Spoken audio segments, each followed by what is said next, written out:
Okay, good morning and welcome to today's book launch, where we'll be discussing the recent book edited by ALPESH, MAISURIA and Grant Banfield, Working with Critical Realism.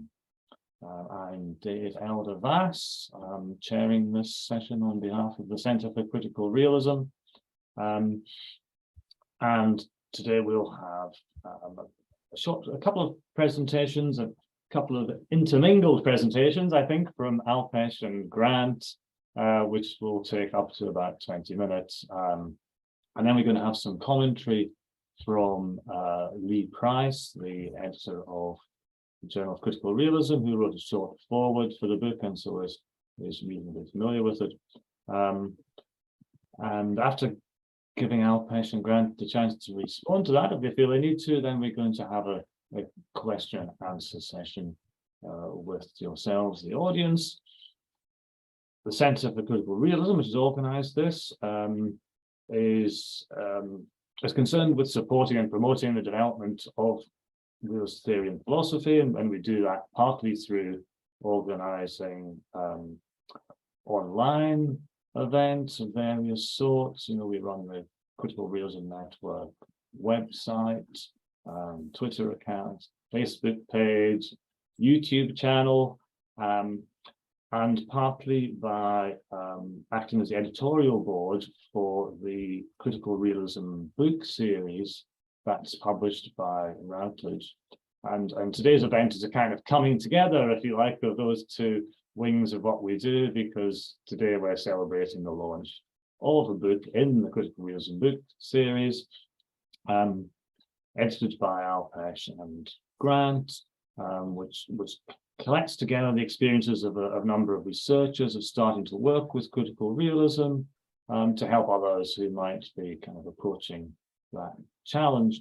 So we're bringing together the book publishing side with our mission to promote the digital presence of critical realism.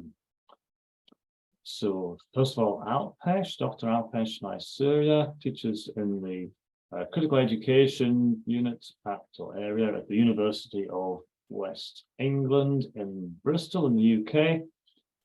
He works on the ideological and political drivers of education policy and on education's role in producing and reproducing forms of inequality. He has an extensive publications record, including the Encyclopedia of Marxism and Education, and a range of other roles, too many for me to go through all of them, including co-convener of the Marxism and Education Renewing Dialogues seminar series. And he's also asked me to mention that he's developing a research hub for postgraduate researchers using critical realism in the study of education. Our second speaker is Grant Banfield, who I believe is now officially retired, but still working on critical realism after a career teaching and researching in Australian secondary schools and universities.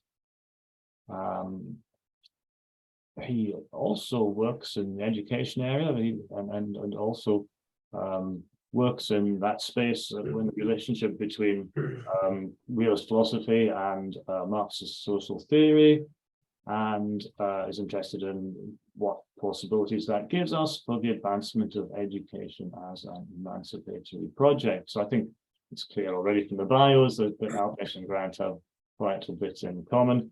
And Grant is also the author of the book Critical Realism for Marxist Sociology of Education, which was also published in our Critical Realism book series with Routledge in 2016. ALPESH, shall I hand over to you to start the conversation? Yeah, thanks ever so much, Dave, for that introduction. I just wanted to say a few words about what the book is about. Well, firstly, greetings and welcome to everybody. It's lovely to see people from all over the world here, from the Southern Hemisphere right through to here, where I am in Stroud in the UK and the west of England. So what the book is about? Well, essentially, it's an invitation. It's something of an invitation to come on a journey. We describe it as a travel brochure in the in the introduction. It's an invitation to hear about the encounters with critical realism that a group of newcomers have been through and experienced, and I'm really pleased to see so many of them here in the audience today. It's also an invitation for you as a reader to consider critical realism for your own scholarship, if you're not already on board. But if you are already on board, then to reflect on your own experience of critical realism and how you can encourage or even coerce others to jump on board. Some readers, and certainly I'm talking about myself here, will find empathy with the contributors and find it even cathartic or a release to read about the methodological struggles and challenges that others have been through, which resonate. And eventually they found resolution, or something like a resolution, in critical realism.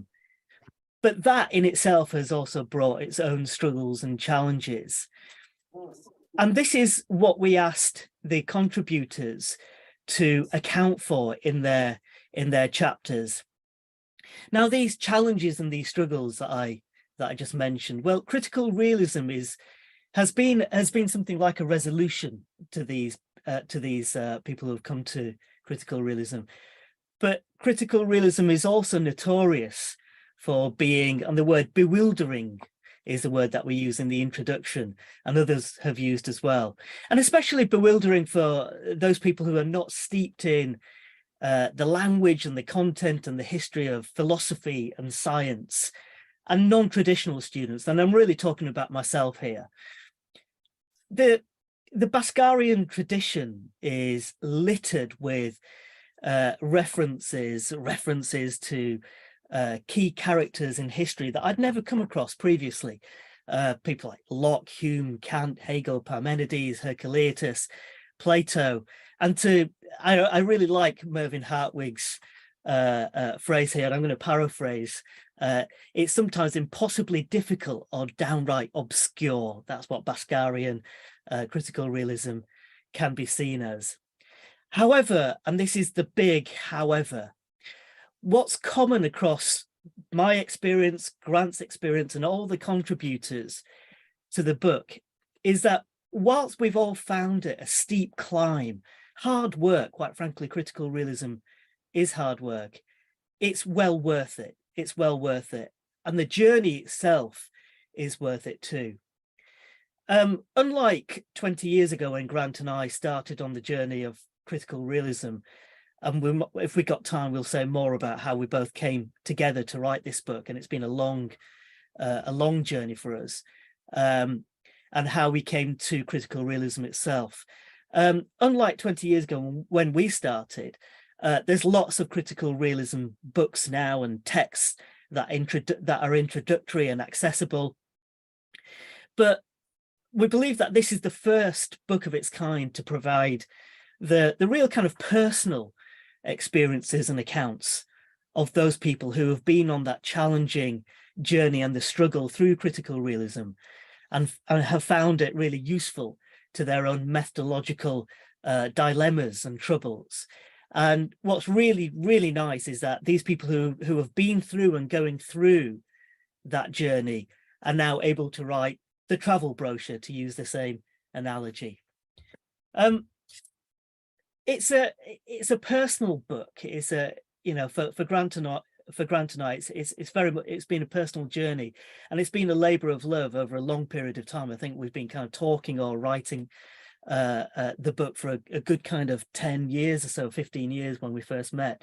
And I'm going to pass over to Grant now to explain something about the cover of the book, which is personal, and the associated words, and then perhaps briefly summarize a conceptual architecture and map of critical realism, and then perhaps introduce our chapter at the end too. So Grant, over to you. Thanks, ALPESH. Thanks very much, and thank you for everyone attending as well. This is absolutely amazing. The first thing I must do, people, is to acknowledge that I'm speaking to you today from Adelaide, And the original custodians of the land on which I'm speaking are the Ghana people. They are as I said, the original custodians of the land of the Adelaide Plains. And I want to recognise their sovereignty, and that has never been ceded. And I want to pay my respects to the elders of this land, the past, those in the present, and those emerging. And in this, I sincerely hope that us non-Indigenous peoples of this land can eventually come to embrace and to know and live the wisdom that the Ghana people have lived gently on this land for such a long time.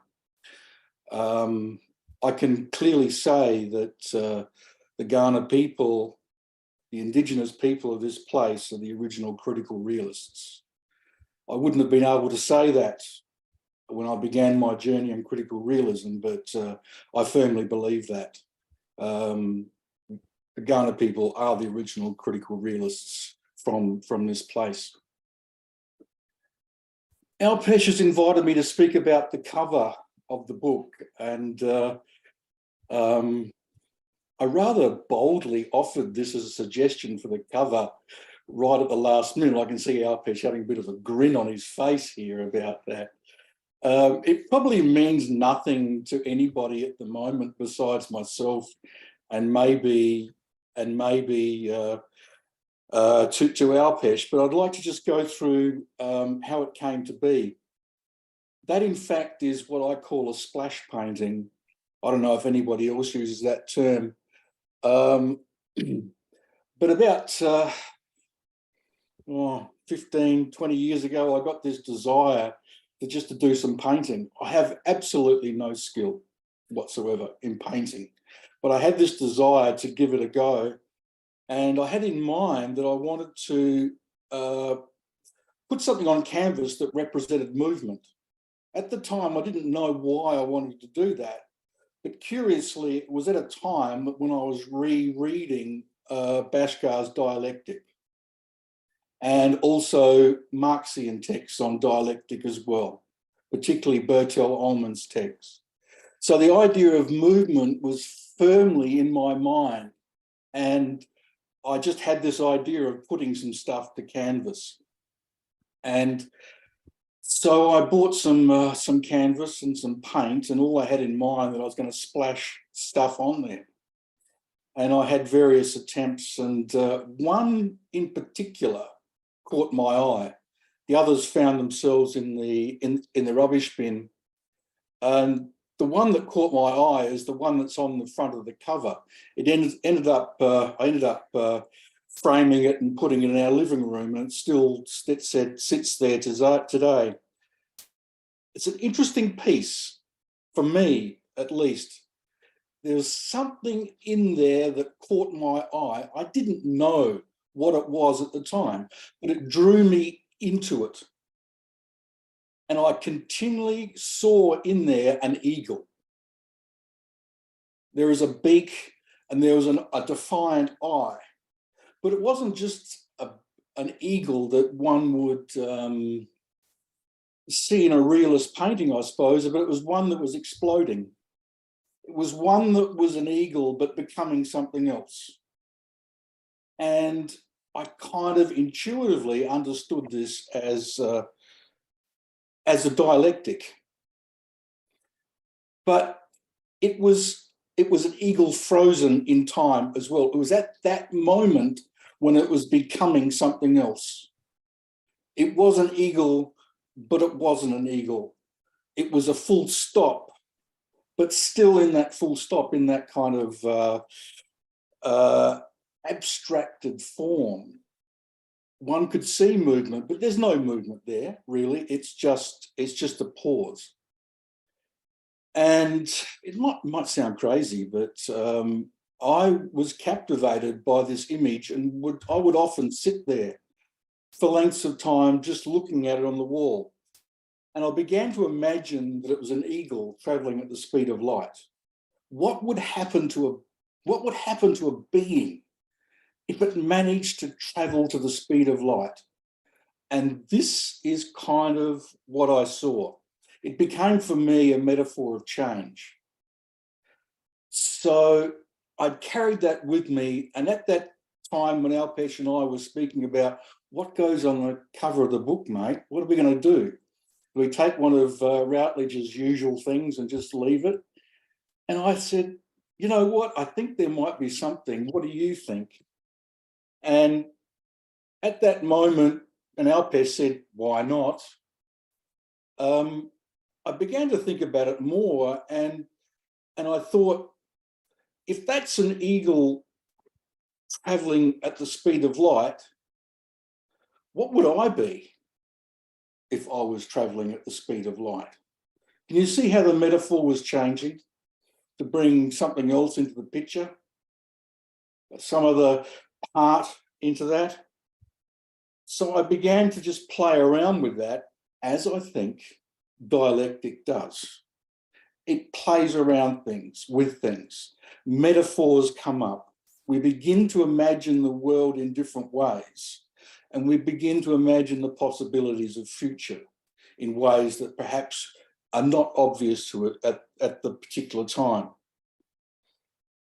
So the words on the inside cover of the book kind of go something like this, if I remember. If I was an eagle at the speed of light, that's the first thought. But then let's flip that around. If we were all lightning at the speed of love, what could we become? And I began to think of the Ghana people in that instance. And as I might, if we get the chance to talk a bit later, for someone who began their Marxian journey with something that spirituality was something to be abhorred, how my journey has taken me to understand that solidarity actually means love. That changes the game for me quite radically. It might not for you, but it certainly did for me. And I think, on a very personal note, this project was a labour of love. I think ALPESH has already said that. I mean, it's the coming together of a long period of time and conversation that the two of us have had, but also the coming together of a lot of other stories of other people. And I think I can say that both of us have learned a lot from that exchange. ALPESH, you wanted me to talk a little bit about the theoretical architecture in the book. I'd like to put a pause on that.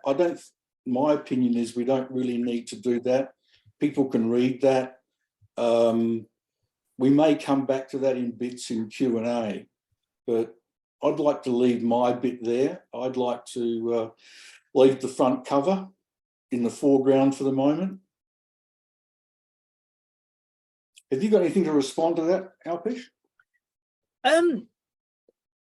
No, just to kind of, because I did introduce you by saying that this is a personal journey, and there's just a couple of things that I just want to highlight. And being a critical realist, in particular a Marxist critical realist, I often find myself on the margins of departments and faculties wherever I've worked. And meeting people is the first thing that I want to emphasize is super important. And there are some people that have come into my life, and Grant, you've been one, my supervisor, Tony Green at the Institute of Education, and then Roy, who I met there through Tony, have been really, really important people. And just kind of keeping these conversations going, ideally in person, but it's not possible always to do that. And meeting people to find community, that's the second point that I want to make, because it's easy to get lost in critical realism and Marxism and just find it difficult and just put it to one side and say, I'm going to come back to it at some point in the future, and you never do. It's like that manuscript that you've always wanted to write, and you start to write but you never finish. You know, critical realism can be like that for some people, and I know individuals very close to me who are like that. But just to keep it going and encouraging, and for me, my personal, and Grant, yours is similar, experience of coming to critical realism is that we were quite frankly coerced and forced into doing it. Yeah. And I think that that's important. You can encourage and push people, but you can also shove them as well. Yes. And had I not have had that shove from, and it was quite a physical shove from my supervisor into Tony Green's, by Tony Green, who's my supervisor, into Roy's office next door to meet Roy and Cheryl. I don't know if I would have been here. So kind of, you know, keeping that journey going, keeping the momentum going for people is really, really important, because Tony saw that I was starting to find things difficult back in 2007 and 8. And Roy was super generous. He's obviously a brilliant academic and intellectual, but he was also very generous with his time. And I think that generosity is something which is important for all of us. I think I'm going to pause there because we've been going for just over 20 minutes. So I don't want to take up any more of Lee's time. But Grant, if you wanted to say something there, or if you wanted to wait till later. I'd probably just reinforce what you were saying there, ALPESH. Just a couple of things. I'd always been jealous of the people and the resources that you had around you, being there in the UK and in London in particular. I think my experience of my journey through critical realism has been a reasonably lonely one, in the sense that there wasn't the dynamism as much as there was in the UK. You had direct contact with Roy Bashkar, for example, and the critical realist workshops and all that sort of stuff. You know, we tried things here in Australia, and they worked to some degree. So that's one point. The other thing is, I think that this book is a journey about conversations. I agree with that entirely.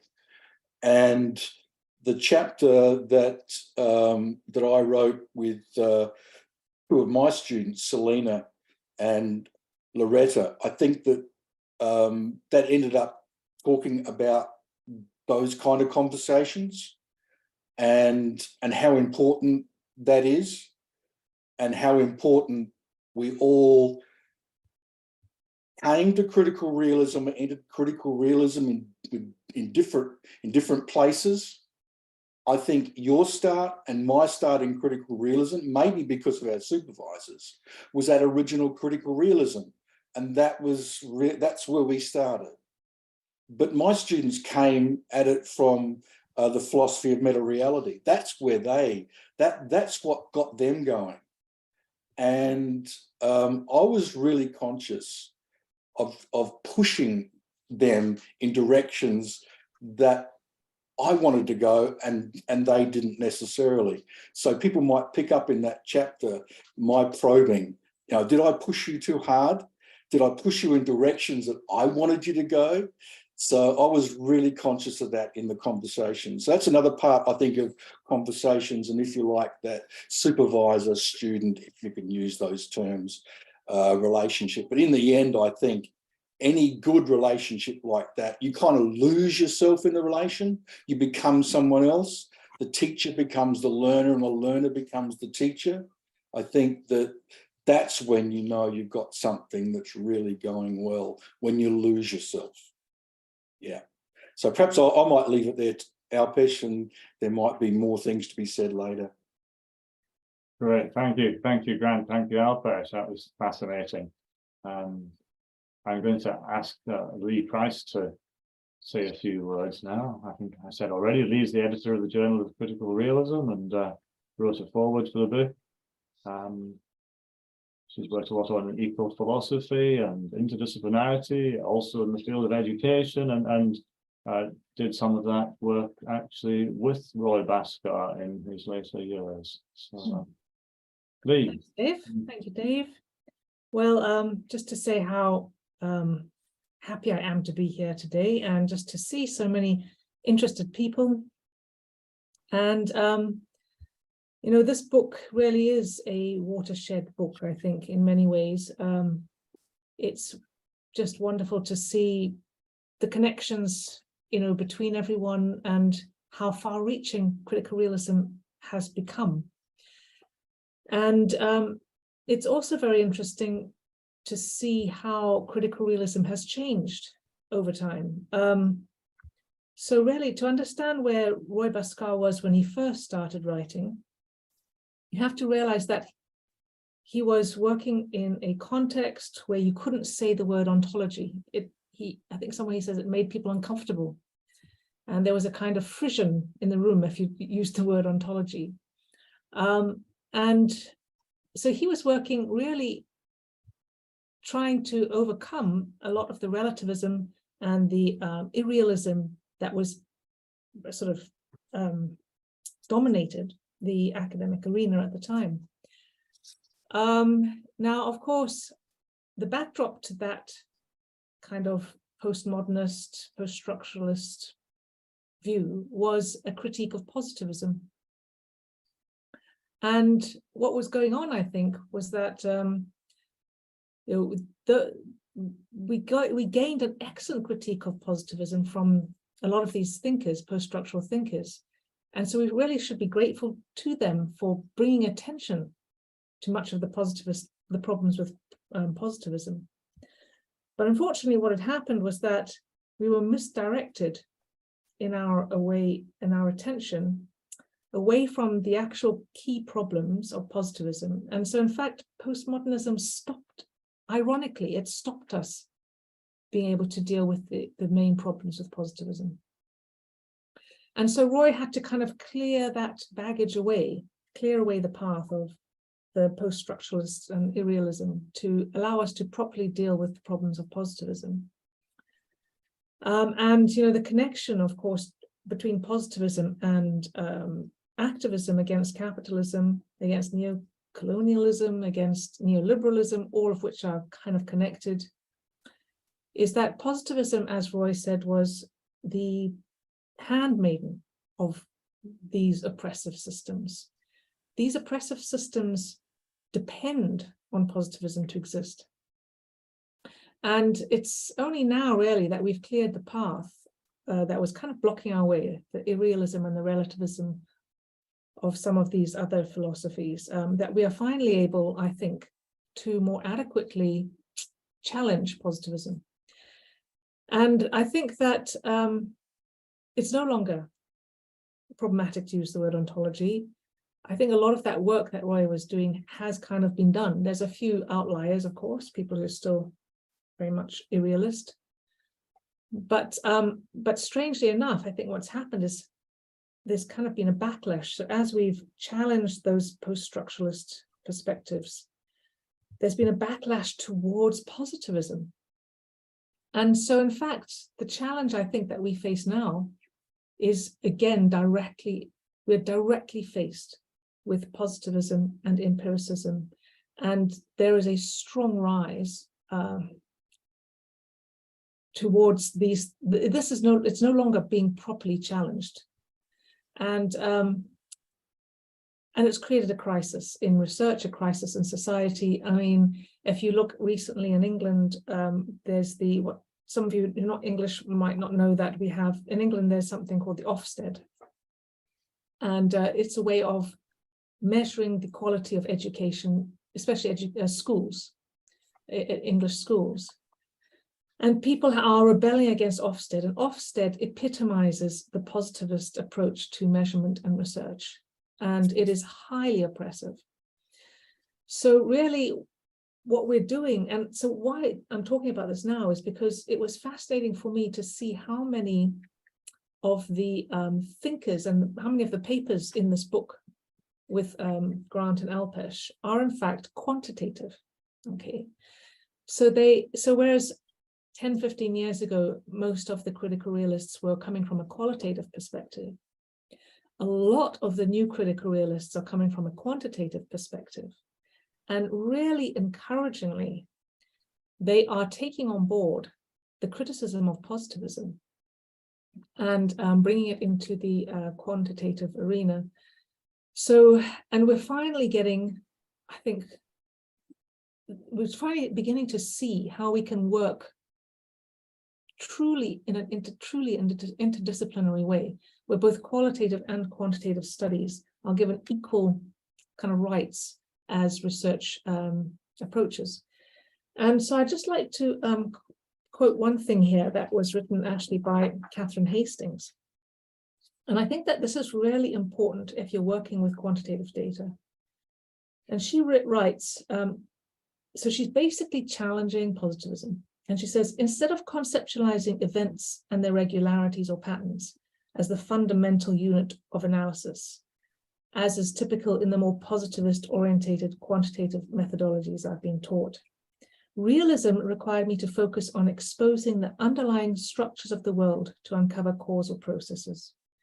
My work with data was a path of exploration rather than confirmation, with the goal of explanation rather than prediction, and theoretical rather than empirical generalizations. And I think that that is so important when it comes to our challenging of positivism and ultimately our challenging of neocolonialism, neoliberalism, capitalism. And critical realism gives us the tools to confidently put forward our theories, and it's our theories that critique these oppressive positions. And I think that, you know, we finally can see a way to, you know, truly challenge these oppressive systems, and that critical realism is a key for this. So, and this book, of course, is part of that process, and it's so exciting. And, you know, when I was thinking about what to say, I was thinking what I would love to say is to talk about how every paper and every chapter for me seems to come from a perspective of love. And then I thought, well, can I really talk about love? And of course, you know, of course I can. So I think each of these chapters is a human story of love, and it's about taking care of each other, taking care of the environment, taking care of our social environment, our children, our young people who are so struggling at the moment, taking care of Indigenous perspectives, taking care of our relationships amongst the genders. This is a book about caretaking, and as such, it stands in strong contrast to capitalism and all these other oppressive perspectives that are really nihilistic. They're the opposite of caretaking. And so I just really like to congratulate all of the authors and the editors for a fantastic contribution to the critical realist literature, and just how honored I am to have been able to give the foreword. And yeah, I wish you all the best in the future. So thank you very much. Wonderful, thank you, Leigh. ALPESH and Grant, do you have anything you'd like to say in response to that before we invite the audience to contribute? ALPESH, you go first. Yeah, just really quickly, just to say thank you to everybody who's been part of the book. There was a lot of people who were part of the book, and the contributors have just produced absolutely brilliant pieces of work about love, Leigh, which I hadn't thought of before, which is, you know, really nice to see and hear. But you know, we haven't had time. We did talk about mentioning each one of the chapters and trying to provide a synopsis of each by name, but we don't have the time to do that. So there's an invitation for you to go and buy it and or find it somewhere. And Dave and the network, thank you so much for putting this on as well, and for everybody who's in the room. And you know, I won't say any more than that to leave more space for question and answer and discussion. Grant. Yeah, I'd just like to say thank you very much, Leigh, for that really nice and generous talk, and also your forward. That we really appreciate that. Yeah, really. I'd like to pick up on a couple of things I think that, yeah, the centrality of ontology, of course, that's what Bashkar was about. Coming into critical realism, my thinking wasn't clouded by that. And as soon as I read Roy Bashkar's early work, it was hard work. It was common sense to me. Yeah, of course that's what it is. How can you not? So that was a crack in the ice for me. I was able to cut through and see a lot of the issues that were troubling me in the sociology of education. It just sort of fell away as soon as I understood what dispositional realism was and what it meant. That was clear for me. I've come to use the term ontological shyness in my critique of Western Marxism. There is a belief, of course, it's a Kantian kind of thing, isn't it?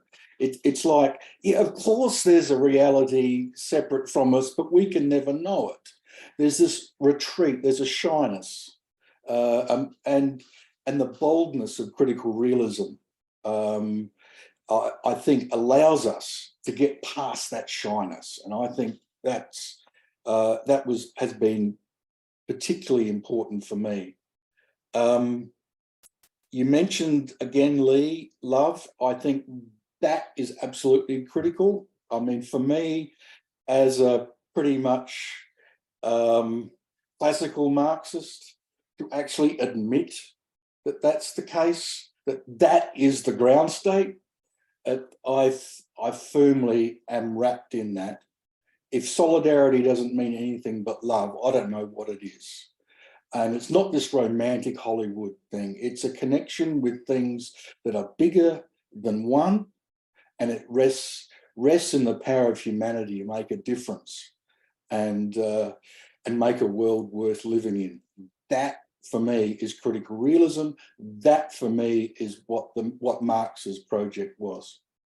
And the final thing you mentioned, Catherine Hastings. Catherine, I hope you're there amongst us today. When ALPESH and I invited Catherine to contribute a chapter to this book, I think Catherine was horrified because she had planned a book like this, and she felt as though we'd pulled the carpet from under her feet. And at the time I said, not at all. There are more books like this to come. So I hope that this book encourages others to do a similar thing, because there's lots of space. Yeah, thanks very much. Marvelous. Thank you, Grant and ALPESH.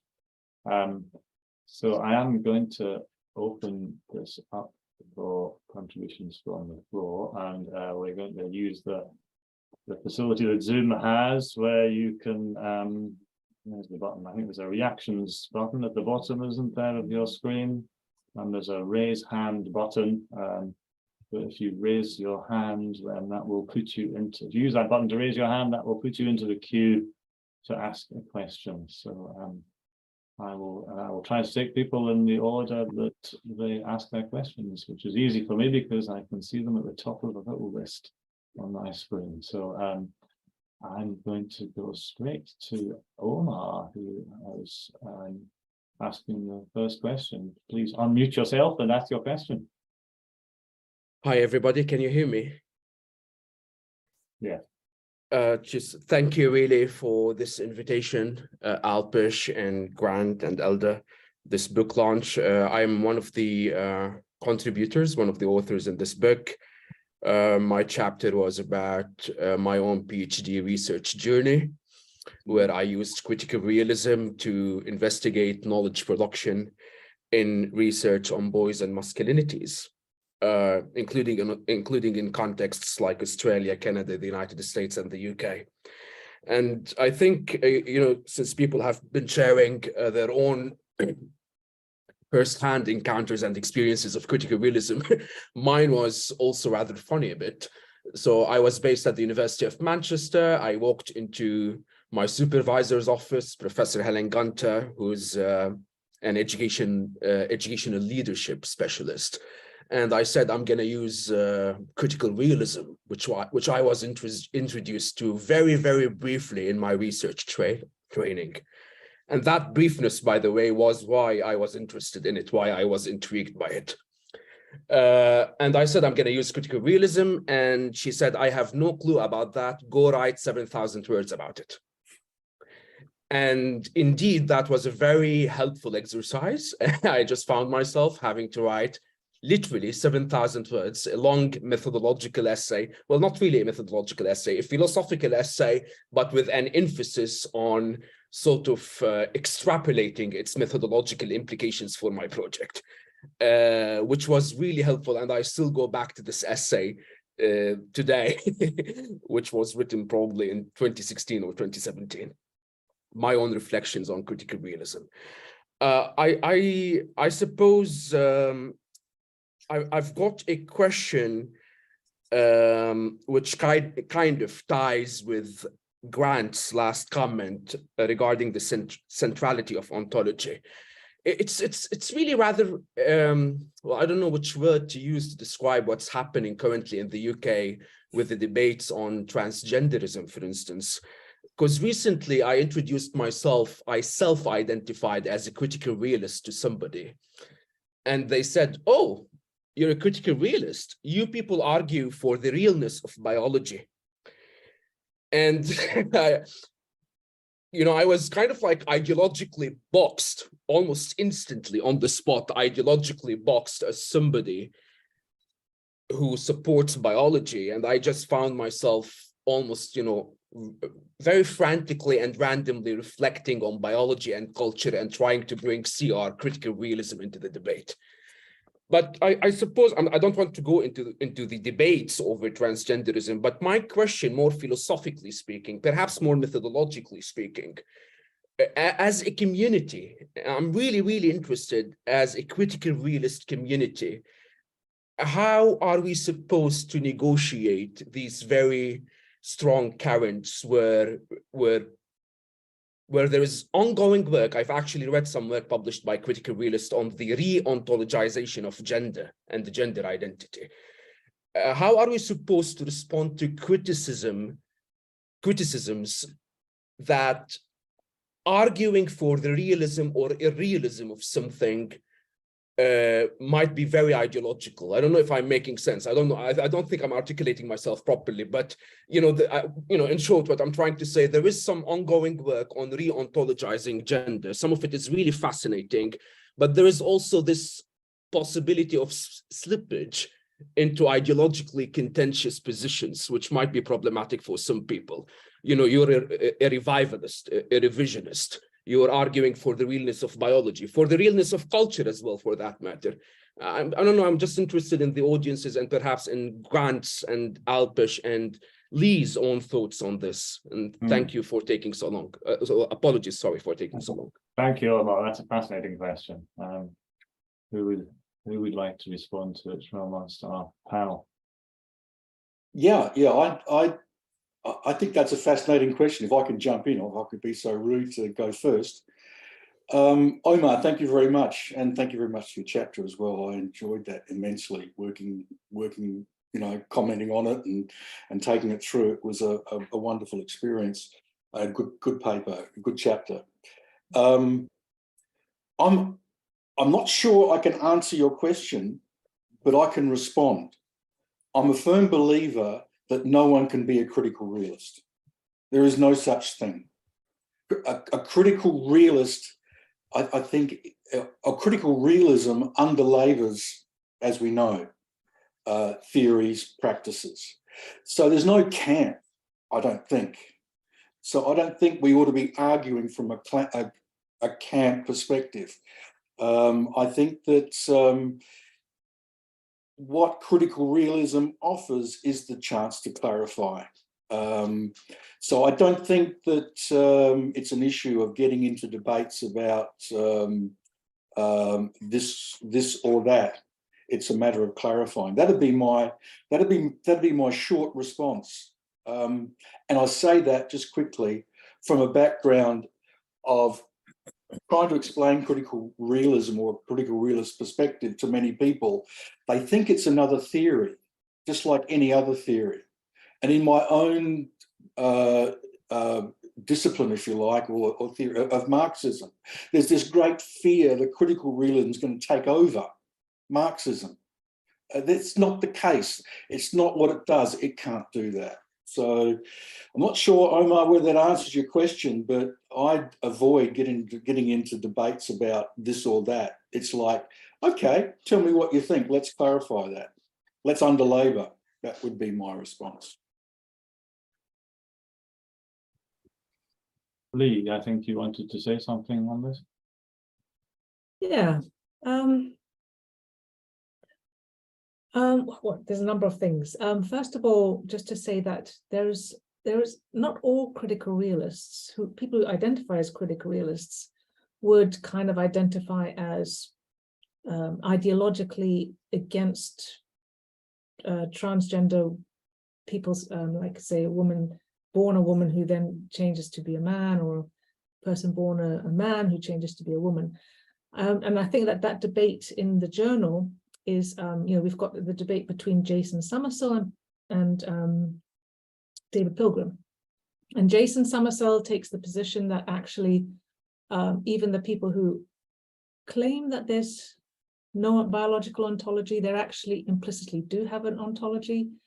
And that, transgender, that Roy Bascar's work can completely support the sort of the pro-transgender perspective, and the fact that people born men can actually become women. And ironically, he uses critical realism to completely support that perspective. And then David Pilgrim uses the critical realism to support the kind of the turf, that there is no possibility of a born male becoming a woman perspective. So in fact, critical realism provides an argument for both sides. Yeah. So that's really interesting for me. And really then it's up to each of us. And this comes back to what Roy Bascar also talked about, which is that, we have to run what we think of as truth by our own experiences. So really, we need to use kind of judgmental rationality. This is a perfect case for judgmental rationality. Yeah, totally. And also just to remember that we also need to run this through the lens of love. And what is the kind, we have to also see that we have objectives here to take care of people. And right now we have transgender children, youth have the highest rates of suicide amongst any group. We have an entire community of transgender people who are deeply suffering the kinds of things that are being said on the media. Their rights are being taken away from them across the world. And so really, I think we have a duty to support these people. I think critical realism can help them. And I think it has the potential to really help this particular situation. And in fact, Jason Summersell's paper, which argues that trans women are real women, just became the most downloaded paper in the Journal of Critical Realism about 2 weeks ago. It's just basically gone off the charts. So it's very topical at the moment, and we'll sort of watch the space, see what happens. Thank you, Grant and Lee. Yes, absolutely. I think Lee, you said exactly what I would want to say there. That the big issue in this debate is care, or love, if you prefer. It's there are people who are suffering here, and critical realism ought to push us towards supporting those people, not necessarily supporting every ideological thing that's said and on either side of the debate, but recognizing the needs of the people involved. Do I have any more questions from the audience? I will ask one myself if no one else is ready to put their hand up, but do think about putting your hand up or to make a comment or a question. Brendan Cartmel. Brendan, would you like to unmute yourself and ask your question?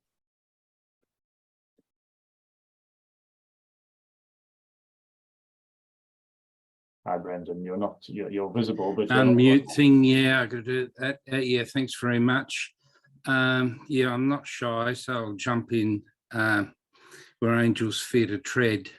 There's a big discussion to be had, big investigation to be had, big discourse to be had about the word ontology. Roy's done a fantastic job to reivindicate this, I would say, idea. It's not, but there's problems with the expression of the idea. Roy really hasn't gone into it in any depth. So there's a lot of work to be done. What I'm referring to is the work of Simondon, Guibert Simondon, and for him, in ontology is the pre-individual. So in response to this article that Lee's referring to, if you pre-individual, then you take away this simplistic argument. It's about who's real and who's not. So we need some articles written about Gilbert Simondon, and his understanding of pre-individualism. It hasn't been done yet. We're only just, this business of dialectic critical realism is only just beginning. Thanks. Thank you, Brendan. Anyone like to respond to that? I think I'd take that as a comment, Brendan. Yeah, I know Brendan and I have been talking about this issue. I think, Brendan, you're perfectly placed to write an article for JCR on this, as we've talked about. Yeah, nice reply, but I don't want you to think, if you're sitting in the audience thinking about asking a question, that the response is necessarily going to be, good question, why don't you write an article for the JCR? I think there are sort of lower bars than that we might set in response to your question. I think and the other thing I would say is that I know there are other contributors to the volume, and if anyone of you would like to jump in with a comment, that's also welcome. But let me ask my question, and maybe some of you could raise your hands in the meantime. So my question really was that, and this is something we kind of came through a little bit earlier on, which is that there are lots of different strands in critical realism. There are lots of different perspectives. We said people can disagree with each other about substantive issues, and it's always fascinating to see how those kind of different strands interact with each other. And it was particularly fascinating to hear the interaction within yourselves between that kind of Marxist strand and the spiritual strand. But obviously there are also other strands. The people who are committed to the sort of the more original critical realism. And my question really was, is this book kind of just giving us a picture across all of those different strands of critical realism? Is it a book of stories of different people coming to grips with different approaches to critical realism, different ways of using it and thinking about it? That's my question. ALPESH? Yeah, I mean, you just need to have a look at the titles and the biographies of the contributors. There's an incredible range. Grant and I had a very simple brief to the contributors when we invited them, which was to simply write about your experience and particularly explicate some of the challenges that you encountered and what you did with those challenges, and how, if you did resolve them, what did you do and how did you go about it? But we also asked each one of the contributors to talk about their particular research, their focus area, their subject, And hence we've got this very, very rich diversity of content, of matter, of approaches. Lee earlier on talked about the quant. There's quant, qual, mixed methods approaches that are accounted for. There's people working in sociology, working in policing, working in gender studies, working in education. So there's a whole range of different perspectives. And, there's no, one of the key things about critical realism, and I didn't respond to either of the two questions there from Brendan and Omar, but critical realism opens doors rather than closes them. So it provides us with a framework, it provides us with a particular way into dealing with and grappling with problematics, rather than saying, hey, this is the oracle, just ask me. Critical realism isn't about providing solutions, but it's about providing a conceptual, a theoretical, and an architecture of dealing with of problematics within methodology. And I think, Lee mentioned judgmental rationality, one of the cornerstones for me in critical realism, but there's also immanent critique and explanatory critique as well, both really useful to address the question that Omar asked, and also Brendan. So in other words, critical realism is a meta theory that provides us with the opportunity to clear the rubbish, to underlabor. It's not a blueprint, it's not an oracle, but what it is important for, as Lee highlighted, is for anybody who's interested in progressive politics, in trying to make the world a better place. That's what critical realism is about. That's a broad objective of critical realism as I see it. And of course, others might see it in different ways. So the application of CR can be done in lots of different ways. And I think that's one of the real kind of attractions and allures of critical realism. So there's loads of kind of diversity there. Elder, sorry, Dave, I kind of address your question in a roundabout way, addressing the other two questions as well, but I hope that was fairly kind of clear. I think Lee's got something to add to that. Indeed. Yeah, just to say that, critical realists, you cannot tell what a person's politics are when they say that they're a critical realist. It's fascinating to me how we can have people on the right wing and people on, the left wing, if those terms are useful anymore, I'm not sure. And both are passionate critical realists. And this is a joy for me because, I tend towards the left. I think you might have gathered that a bit. But, very often when you're part of the left, you just have, you're just in this big echo chamber of leftness, left thinkingness. And critical realism doesn't have an echo chamber. Literally, we have, people across the spectrum of political views who identify as critical realists. And so, we are talking across different groups all the time, and this is very exciting for me. And so just to say, if anyone does accuse you of being one or the other ideology for being a critical realist, you can definitely argue that, and that just can't be the case. And as that's what ALPESH says, it doesn't give a blueprint, it doesn't give you the answer, it just says, here's some ways we might get there. Yeah. Excellent, thank you. Not seeing a lot of questions. Anna, thank you.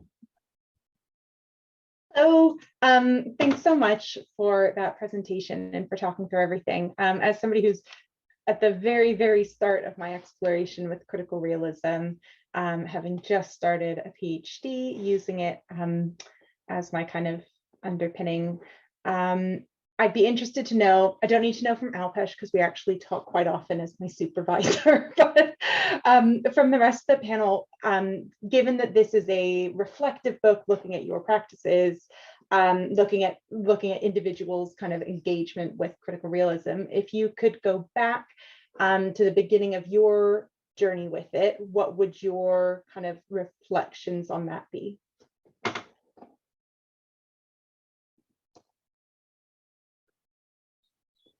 Wow, that's a good question. That's a good question. if I go back to the start of my introduction to critical realism, I think I'd start in the same way. In that, and I side with Omar here in his experience of being forced to go away and write 7,000 words on critical realism. I was given a similar sort of a task by my supervisor, who said, I don't want to see you for 6 months. Go away and read Scientific Realism and Human Emancipation and talk to me about it. And I think the possibility of naturalism was thrown in there as well. That was a huge task. It was climbing a mountain. But having and this is where this is a cautionary tale as well, too, I think, Anna, in that I was fortunate in my candidature to have a lot of time for reflection. I fear that the current climate in higher education doesn't allow time to think. And that's one of the biggest barriers, I think, that confronts critical realism and other, do I say, disciplines, perhaps, that do require one to think and take time and to ponder and talk to others.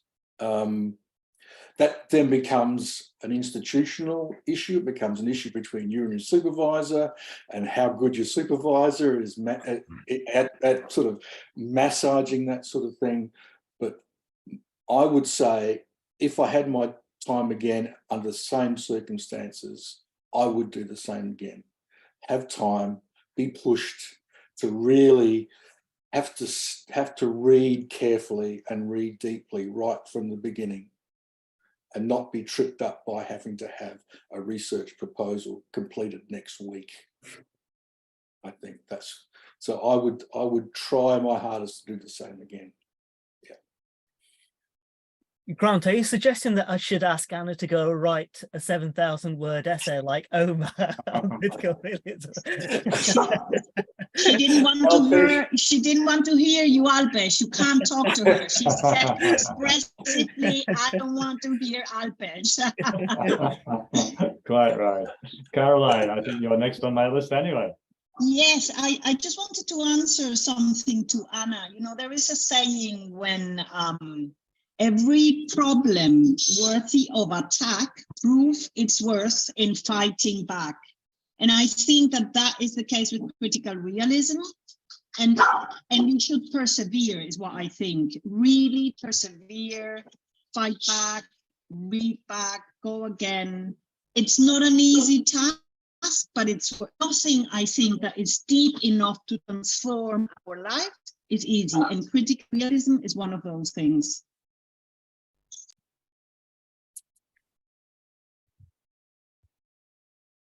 Thank you, Caroline. Did you want to ask a question as well, or you were just responding to the points? Yeah, no, I have so many questions. I think the book is fascinating. I think that the methodological lens is fascinating as well. And yeah, I think we need to have another session once we have read all the chapters, because there's so many things that just kind of pop up. Yeah.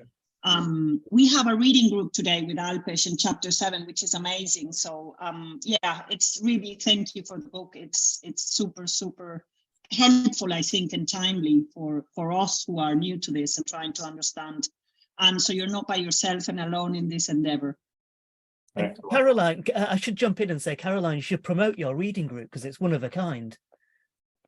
Well, thank you, ALPESH. It's a nice reading group. Yeah, so we started with a focus on education and critical realism.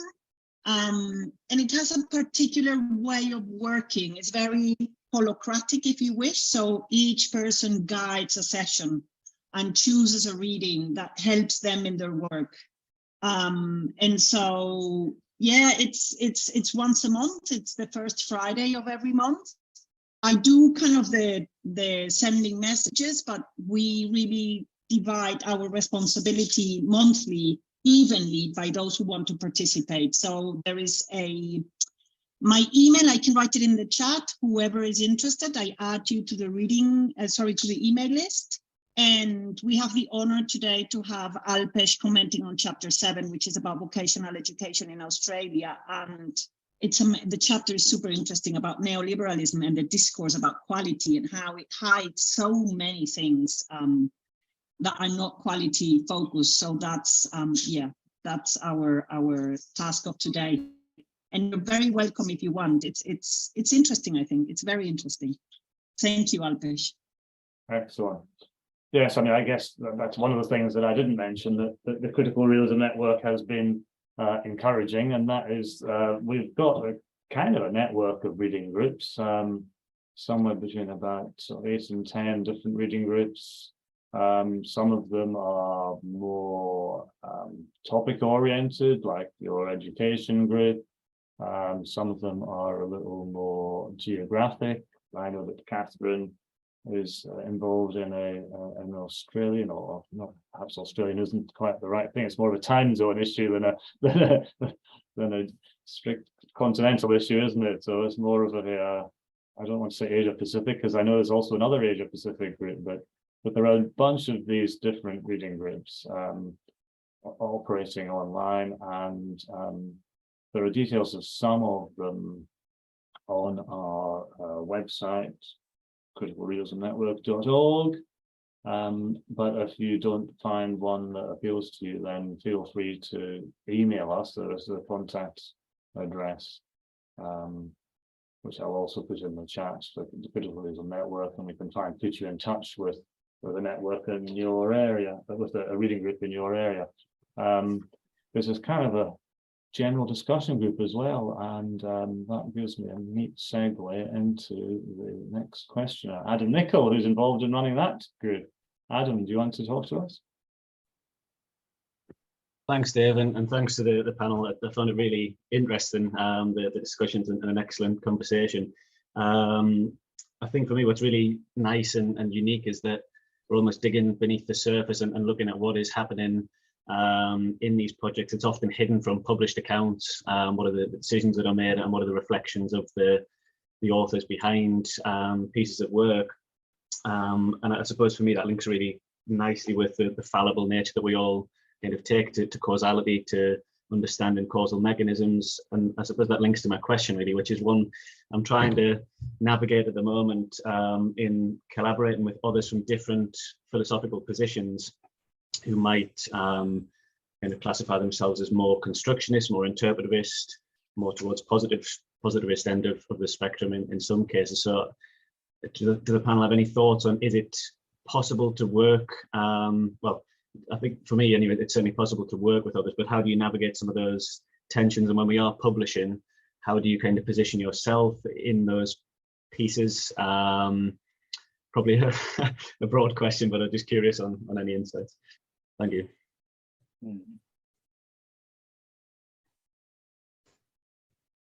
I mean, I can jump in with a quick kind of spontaneous comment here. Thanks for your question there, Adam. I suppose being very kind of clear about what the objective is that you're trying to achieve with the work that you're collaborating on, you know, where are you going with it, whether it's got a social purpose, whether it's got an economic purpose, or a cultural purpose, yeah, or a combination, and then working through that. And I think critical realism can convince those others from wherever they're coming from that critical realism is valuable, particularly for its under-labouring capacity, and to use as a meta theory, you know, as this kind of overarching, trying to get to, you know, if you're doing published work in the UK context, and from your accent, I think you're from Scotland, is that right? What we're forced to do is to do rigorous work which can be referable, right? And critical realism provides us with a very clear way to get to that kind of that rigor and that seriousness and that originality.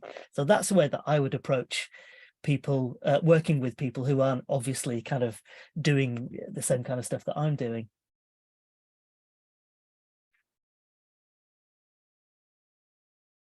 Thank you both. I also have Catherine offering to contribute. Catherine, would you like to say something? Hi.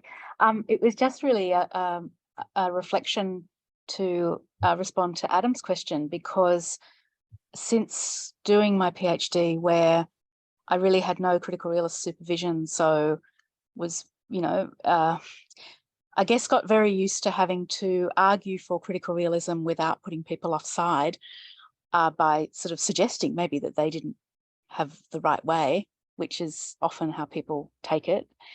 I then spent about 2 years working as a research associate on other people's research projects. And I found it really interesting that approaching what I think data is capable of telling us, and how we think about the analysis process, and how we think about how we represent data, and how we approach explanation from a theoretical perspective, and the tools that we use to move from data as description to theoretical explanation, that without giving all of those things critical realist labels, that they were really valued as processes, because the feedback that I was getting was that the quality of the explanation and the richness of what we were able to draw from the data that was collected was so much more useful for the kinds of, I guess, statements about policy and political objectives of both of those projects. So sometimes maybe it's not about being so explicit or needing to label things, but actually showing through the caliber of what you're able to achieve through the underlaboring, that may be part of the, I don't want to use these words, but I can't think of alternatives, the sort of evangelistic practice, like that part of the helping to shift people's ideas is actually through the demonstration of what we can do because of our engagement with critical realism, as much as it is about talking about critical realism. Yeah, that was all I wanted to say. Thanks. Oh, and just to recognize that also there are 2 other people involved in the community of organising the community of practice, particularly Angela, who's in our meeting today, plays a very strong role in organising our group. And also Angela and Karen were both involved in the book proposal that we'd almost sent to Routledge when Grant contacted me. And I mean, yes, there was a moment of disappointment, but at the same time, I was just so happy that it was happening, because it felt the reason why we'd thought to step up to do it is because it felt like it was so necessary. So I guess I just wanted to say that that is the case, and the proof is in the pudding for me. It's a great book, and reading other people's experiences and how they talk about the processes they've gone through has just done so much for opening up my mind to outside of my own experience of doing it. And it just makes my toolkit stronger. It makes my capacity different and challenges it, and that's great. And I really, really thank you for the work doing it, and for inviting me to participate too, obviously. Excellent. Thank you, Catherine. I think it's probably getting to the time that we should wind this up now. So I think I will just give ALPESH and Grant one last chance for a closing comment, a reasonably brief closing comment, and then we'll call it a day. Would either of you like to? Yeah, Grant, do you just want to say thanks to everyone? I assume that's what you were going to say. Yeah. I really appreciate people attending today, and I think this, as has been said before, this book has been long in the making, and I suspect that there are other books like this that have been long in the making, and they should be coming out. This has been a wonderful project that hopefully, as the last chapter appeals to, is it's not a full stop. There's more to come, and not necessarily from ALPESH and myself, but maybe, but from others. Yeah. So thank you very much for everyone for attending. Great, thank you, Grant.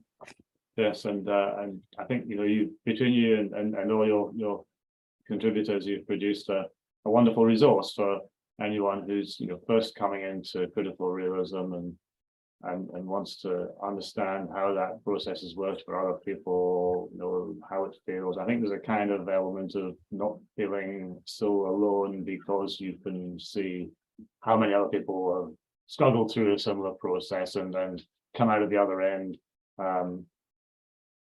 having learned and growing as a consequence. So I think the book is wonderful for that. So thank you both for writing it and for talking to us. Thank you, Lee, for your foreword. Thank you to all the contributors, all the attendees. Thank you to Anna for managing the room for us tonight today.